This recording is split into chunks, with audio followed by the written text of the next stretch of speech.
name is Ramon Martos. I am the author of Justice for Art, stories about heavy metal album covers. This book is a collection of stories about the making of some of the most iconic album artworks in the history of heavy metal music. Take a moment to think about your favorite album. Try to go beyond the music, and most likely, the first thing that will pop into your mind's eye is the cover artwork. That image, usually created by one or more graphic artists in conjunction with the musicians, their managers, and record labels, is the one element that has come to represent so intrinsically that particular collection of tunes. That's why album covers have been so relevant in the history of popular music, in particular for the visual development of hard rock and heavy metal. Heavy metal has the particular distinction of being an extremely visual genre. A good cover art can easily become the most affecting element of an album.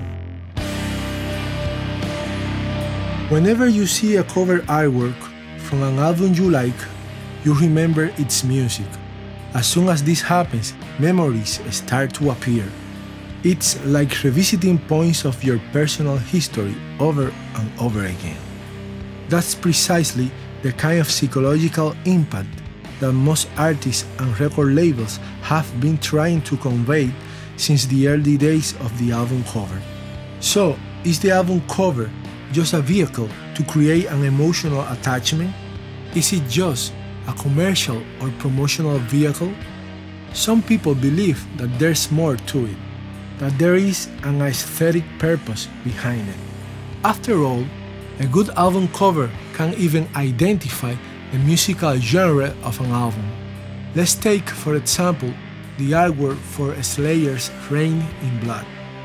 It is impossible not to look at this chaotic but beautiful image, to the river of blood, to the victims in torture, to this procession through the underworld, and not to think in the rapturous violence in Slayer's music and lyrics. At the same time, it becomes evident the sociopolitical overtones in the artwork that are so particular of thrash metal.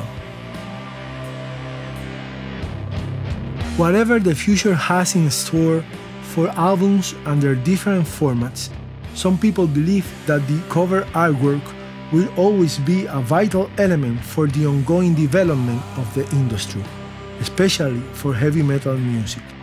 Metal fans will always demand album covers.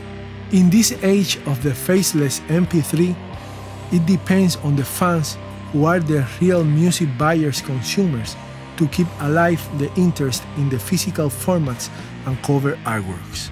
For many, this volume will become a reaffirmation, a living proof of the crucial role that visuals have had in the aesthetic development of mythologies, characters, and concepts that have molded the history of heavy metal music through decades. Be prepared to be blown away, to be visually blown away.